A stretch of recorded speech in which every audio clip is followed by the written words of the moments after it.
Hello, everyone, and welcome back. As always, I'm your girl, Candy Washington, and I cannot wait to help you lead a more joyful life. But before we dive into today's episode of Sugar Pills, a practical guide to self care, which is all about how toxic positivity might be sabotaging your life and stealing your joy, and you might not even be aware of it. But before we dive in, if you're listening on one of our podcast platforms, be sure to rate, review, and subscribe to the podcast. Also, if you're watching on our YouTube channel, be sure to like the video, subscribe to my channel, and also share. So, share the podcast, share this video, share the YouTube channel, because it's a great way for us to grow. And your journey to self love and self worth is always better with some support and community. So, with that, let's dive in. So, you guys, toxic positivity. So, the way that I define toxic positivity is either the conscious or the subconscious pressure to be perfectly happy, perfectly one way, perfectly upbeat, perfectly unfazed and unbothered at all times.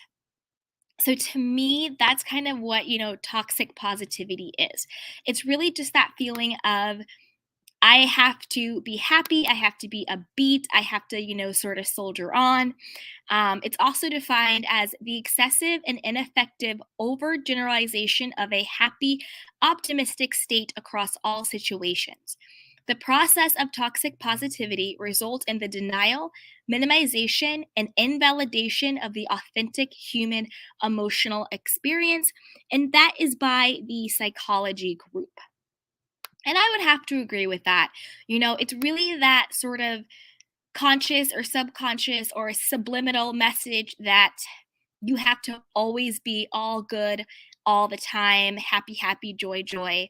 And you don't actually allow yourself to feel your feelings of, you know, anger, abandonment, sadness, fear, depression, anxiety, just not being okay. It's minimizing and it's denying your humanity and your authentic self.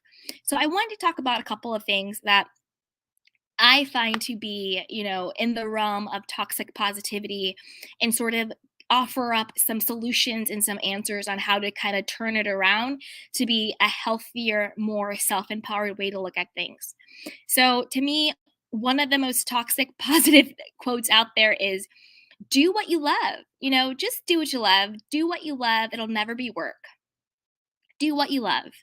No, because this is the thing. That is a very entitled mentality. That is a very entitled sentiment because it really dismisses and discounts people who, for whatever circumstance they are in, are unable to quote unquote do what they love.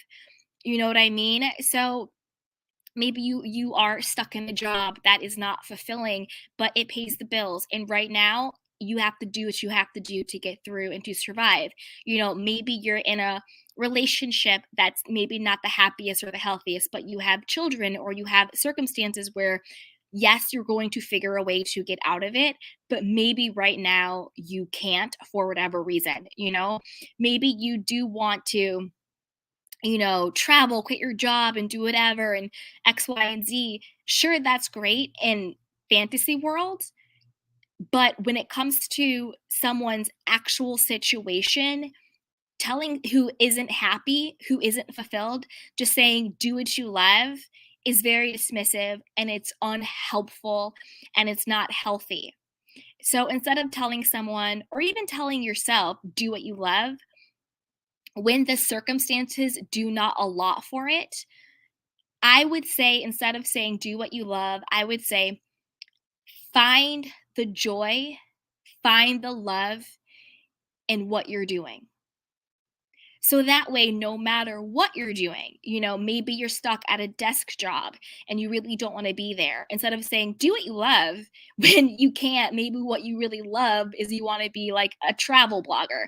But right now, you can't do that. So instead of saying that, say, how can I find the joy in what I'm doing? How can I find the love in what I'm doing? How can I accept where I am and what I'm doing, but still making that plan in order to get into a place to quote unquote do what you love. You know, it to me, it's a very toxic way of sort of dismissing people's realities and people's circumstances. So instead of do what you love, just think, how can I find a way to find the love in what I'm doing? You know, if you're at that desk job, maybe you have a coworker that you can build a friendship with. You know, if you're at that desk job, maybe you can say, I'm building the skills that I'm going to need to start my own business, right? You know, if you're in a bad relationship, and of course we're still going to figure out to get a way out, but we have to do it in a safe way. Think, well, you know, what can I do to find the joy in this? What can I do to find the love in this? Of course, if you're physically not in a safe place, just, you know, get out. But again, that's also kind of toxic positivity, because you have to make sure you have a plan in place and all of that. So instead of just telling people do what you love, whatever it is that you're doing, even if it's not what you quote unquote love, try and find a way to find joy in it, find a purpose in it, find the love in it, you know, empower yourself.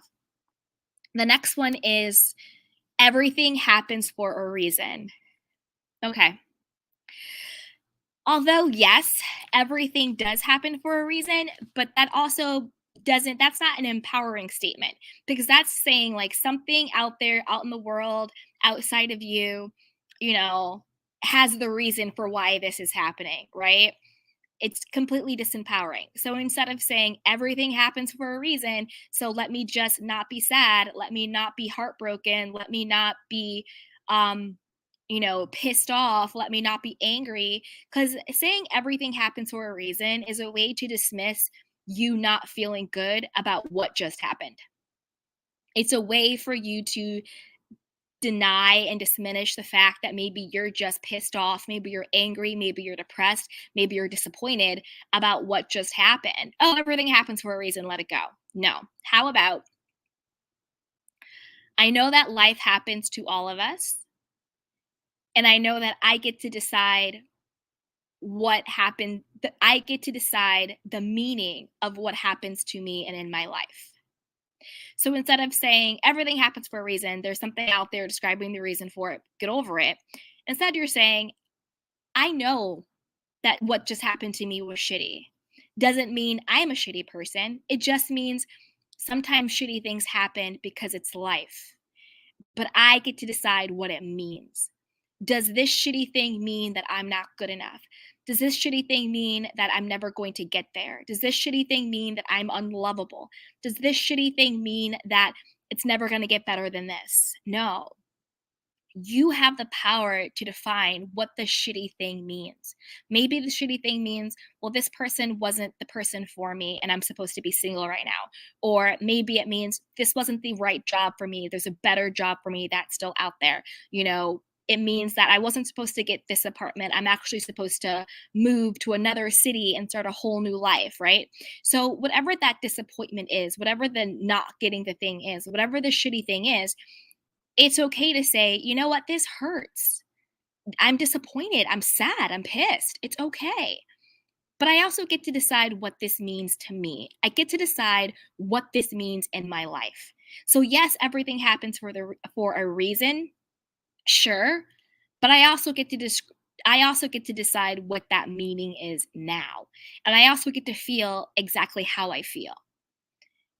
So the next one for me is body transformation inspo. This really gets me. So when I'm scrolling through my Instagram accounts and I see you know, body transformation, and I know that they're supposed to be inspirational, but I'm also kind of like, I don't need to see this, because I don't need to transform myself to be a better version of me.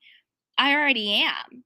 The only transformation I need to ever do is with my own mentality, my own mindset, my own soul, my own spirit, my own emotional intelligence. That's the real glow up. And so I get it, you know, some people want to, you know, lose the weight, or they want to gain the butt, or they want to do whatever the case may be. They want to transform their bodies. And sometimes their intentions are good. They're trying to do it in a positive way. But I think that sublimity, on a subliminal level, it's still saying to us, you need to change. If you look like me, you need to transform. You know what I mean? Or if you don't look like my after photo, there's something wrong with you. So I get it. People are doing their, body transformations inspo on Instagram or Twitter or TikTok, whatever. But to me, that's a little toxic. I'd rather just be myself. Or if you're going to transform your body, just transform your body. We all don't need to see it. But again, people are allowed to post whatever they want to post. So I just mute it, I delete it. I just don't consume it because it's very triggering and I don't personally like it. The next one is the hustle boss babe mentality. So everyone is not meant to be an entrepreneur. Everyone's not meant to own their own business. Everyone's not meant to sell a course online or, start a YouTube channel or whatever. And so this whole mentality of hashtag boss babe, hustle, hustle, hustle, grind, grind, and those sort of like clickbaity, like we made 10K, we have 10K months, we have 100K months. It's like, if you really have 10K months and 100K months, why are you? You know what I mean? Like sometimes I'm kind of like, I don't really believe it. Like it just doesn't track. Like somebody making 100K a month, I just don't see them. I don't know.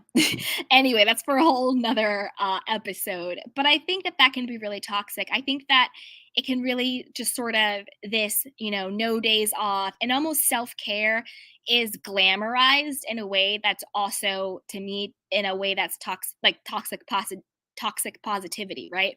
Where it's like, oh, this is my self care Saturday. This is my self care Sunday, spa day with the girls, blah, blah, blah, blah, blah. And again, they're making self-care about sort of this blanket like boss babe mentality. It's about the spa days, it's about the face mask, it's about, going to wherever people go, when everybody was like heading to Mexico or they're heading to like Mykonos or anything like that. Again, it's this sort of glamorized way of self-care coupled with this like hustle babe mentality that I think is extremely extremely toxic.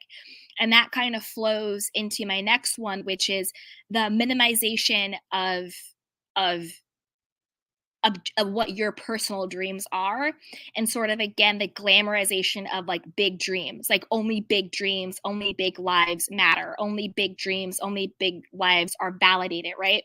Like everyone's like, dream big and then dream bigger, be ridiculous, get delusional about your dreams. And it's just like, calm down, everybody. Maybe it's someone's dream just to wake up and be happy for the day. Maybe it's someone's dream just to take care of their kids. Maybe it's someone's dream just to work that 9 to 5. Maybe it's somebody's dream just to live, in an apartment or a condo or just, a regular house. You know, Everybody doesn't have to have these big, sexy, salacious dreams and lives that we see on Instagram and TikTok, where it's like, I travel all the time and here's my like blah blah blah pic, and like I'm a course creator and and I'm blah blah blah blah blah and I'm an entrepreneur and I'm making all this stuff and I drive it's like, everybody calm down. Everybody calm down. I think that there has really been this sort of glamorization of these really big, big, lofty, you know, ideals and lives and dreams that people are masking as, you need to have an abundant mindset, then you can have, a 10K month or a 100K month, you need to think positive, then your dreams of, private jets and and like yachts and limos and blah blah blah, and you can have a mansion in every city. And it's really just a lot. And I think that if the lockdown, C-19 has taught me anything, honestly, it's been the power of slowing down, the power of being present, the power of simplicity, the power of less. That to me, like, I want a slow life. I want a slow life, and my dreams and what I have are rooted in what I value. And so I think that sort of this, dream big, dream bigger, get ridiculous, blah blah blah blah, all that stuff. Sure, it's great, but if it's not authentically what you want, if it's not authentically who you are, thinking that your life has to look like this in order for it to be validated, in order for it to matter, in order for it to be meaningful, is extremely toxic. It's extremely toxic. I think there's something to be said for, I'm not even going to say a small dream, but your dream. What is your dream? And that's the most important dream. It doesn't have to be big and flashy, I don't think that there's anything, I don't think there are small dreams. And I don't think that they're big dreams. I think it's just, what is your dream? You know? Is your dream just waking up by the nature? Is your dream just waking up next to the love of your life? Is your dream waking up to the laughter of your children? Is your dream, you know, just, having a regular job, having no job, owning your own business, right? It's just whatever it is, what is your dream? And I think that's what's important. So kind of, shut out the noise of thinking that everything has to be big and bold and flashy. That's also a little bit delusional. Not delusional as in you can't have what you want, but delusional in the sense that everybody wants the same thing, because everybody doesn't want the same thing. And last but not least, I really hate follow your bliss. What if you don't know what your bliss is? A lot of people don't know what they're passionate about. A lot of people don't know what their purpose is. A lot of people don't know what their bliss is. So to me, instead of telling me to follow my bliss, and I'm like, well, what the hell is that? How about get curious about what makes you happy? Get curious about what makes you happy. To me, that's a much more powerful place to come from. Curiosity about yourself, becoming self aware, dating yourself, knowing yourself, right? Getting intimate with you. That's what I think is the most important thing. Follow your bliss. I don't know what the hell that means. Follow it where? Off a cliff? I'm confused, right? Get curious about what makes you happy. If it was just you and you had to eat dinner, what would you eat? If it was just you and you could finally pick the movie, what would you watch? If it was just you and you had no pressure from Instagram or TikTok, what would you wear? What would you want your body to look and feel like? Where would you go? What would you do? Who would you be? What do you laugh at? What do you cry about? What pisses you off? What makes you happy? What gives you joy? What could you not wait to leap out of bed to do? Get curious about yourself and follow your curiosity, because we can all be curious about ourselves. And it takes the pressure off of having to know ourselves and to have to follow our bliss and know your purpose and, make it your passion and all that stuff. Take the pressure off and just allow yourself to be and get curious about what makes you happy and about what makes you tick.